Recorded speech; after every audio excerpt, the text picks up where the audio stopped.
अस्सलाम वालेकुम नाज़रीन, उम्मीद है आप खैरियत से होंगे। अल्लाह ताला हम सब को अपने हिफ्ज़-ओ-अमान में रखे और हर तरह की बीमारी से महफूज रखे। नाज़रीन, मेरे इस चैनल को सब्सक्राइब कर लें और बेल आइकॉन का बटन दबा लें ताकि मेरा और आपका राब्ता जो है वो बहाल रहे।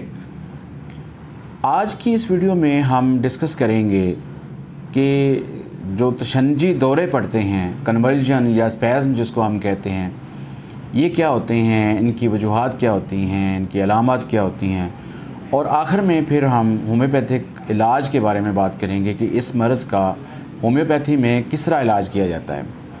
तो नाज़रीन, कन्वल्जन जो होती है या स्पैज़म जो होते हैं, इसका मतलब ये होता है कि अचानक किसी चीज़ का हमला हो जाना, अचानक दौरा पड़ जाना, पट्ठों की गैर इज़्तिरारी जो तशन्नुज होता है, पट्ठों का गैर इरादी तौर पे सिकुड़ना, उसको हम कन्वल्जन कहते हैं या स्पैज़म कहते हैं।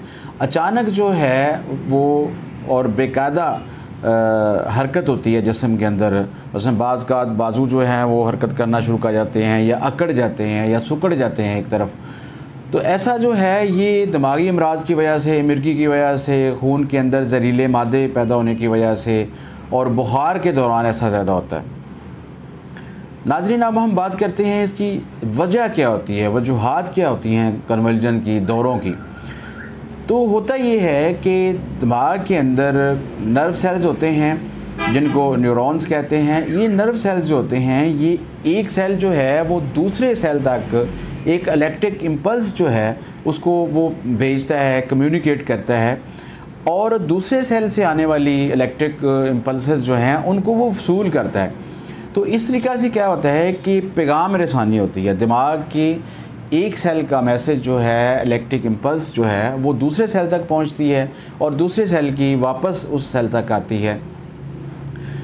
अगर ऐसा हो किसी वजह, इसकी वजह कुछ भी हो सकती है कि अगर इस जो कम्युनिकेशन पाथवे जो होता है इसके दरमियान अगर कोई चीज़ हायल हो जाए, कोई चीज़ रुकावट बन जाए, तो एक सेल का, नर्व सेल का मैसेज जो है या इलेक्ट्रिक इम्पल्स जो होती है वो दूसरे सेल तक नहीं पहुंचती, तो जिसकी वजह से स्पैज़म वगैरह या सीज़र वगैरह या इसका कन्वल्जन का दौरे पड़ने का मसला जो है वो हो सकता है। इसी तरह सर के अंदर, दिमाग के अंदर ब्लड वेसल्स जो होती हैं उनकी अगर कोई एबनॉर्मलिटी हो, कोई ख़राबी हो, तो उसकी वजह से भी ये मसला हो सकता है। फिर शराब नोशी की वजह से ये दौरे पड़ना शुरू हो जाते हैं। तंबाकू का इलाज, तंबाकू छुड़ाने के लिए कुछ मेडिसिन ऐसी होती हैं जब वो यूज़ करवाई जाती हैं तो उनकी वजह से भी ये मसला हो सकता है। सर पे चोट लगने की वजह से ये प्रॉब्लम आ सकता है। फिर नींद पूरी ना होने की वजह से, दिमागी रसौली की वजह से, कोविड-19 की इन्फेक्शन की वजह से ये मसला हो सकता है। तेज़ बुखार की वजह से ये प्रॉब्लम आ सकती है। फिर मूविंग ऑब्जेक्ट जो होते हैं या रोशनियाँ जो होती हैं उनको तेज़ रोशनी की तरफ देखने की वजह से और जो लाइट पैटर्न्स होते हैं उनकी तरफ देखने की वजह से, चमकदार चीज़ों को देखने की वजह से ये मसला हो सकता है। तो ये है नाज़रीन इसकी कुछ वजूहात कि ये प्रॉब्लम जो है ये होता क्यों है। फिर ऑटो इम्यून डिजीज़ कुछ ऐसी हैं जो इसकी वजह बनती हैं। नाज़रीन, अब हम इसकी तशन्नुज की अलामात के बारे में कुछ बात करते हैं। तो पहली बात तो ये होती है कि मरीज़ की सोच का एंगल जो है वो थोड़ा तब्दील होता है, नुक्ता नज़र जो है उसका तब्दील हो जाता है, मरीज़ का पेट ख़राब हो जाता है और उसकी हाथ पाँव के अंदर जर्किंग मूवमेंट होती हैं और जिसकी वजह से फिर वो चीज़ें भी गिराना शुरू कर देता है। वो मुसलसल किसी चीज़ की तरफ घूरना शुरू कर देता है, उसके ज़हन के अंदर खौफ आ जाता है, परेशानी आ जाती है, उसको सर दर्द होना शुरू हो जाता है। बाज़ का ऐसा होता है कि उसको दंदन वगैरह जो पड़ जाती है, ज़ुबान के नीचे जो है, उसकी जो ज़ुबान होती है वो दांतों के नीचे आ जाती है, फिर उसको चक्कर आना शुरू हो जाते हैं, मुंह से झाग निकलती है और मरीज़ को दौरा होने से पहले उसका मुंह का जायका चेंज हो जाता है, उसका मूड जो है ना वो तब्दील होता रहता है, ठीक है ना। और वो अचानक जो है और तेज़ आँखें जो हैं वो अचानक और तेज़ हरकत करती हैं, मुख्तलिफ़ अज़ा जो हैं उनके अंदर जर्किंग होती है, मसाने के ऊपर कंट्रोल नहीं रहता, मरीज़ का पेशाब खुद ब खुद निकलना शुरू हो जाता है, आंतों के ऊपर कंट्रोल ना होने की वजह से पखाना भी खुद ब खुद निकलता है। मरीज़ जो है वो बड़ी अजीब अजीब आवाज़ें निकालता है दौरा होने से पहले। अब नाज़रीन हम बात करेंगे कि इस मर्ज़ में कि दौरे पड़ने की एहतियाती तदाबीर क्या हैं। तो पहली बात तो ये है कि अगर आप खुदा न खास्ता आपके बच्चे को दौरे हो रहे हैं, तशंजी दौरे हो रहे हैं, तो आप उसके मुंह के अंदर कोई चीज़ ना डालें, ठीक है।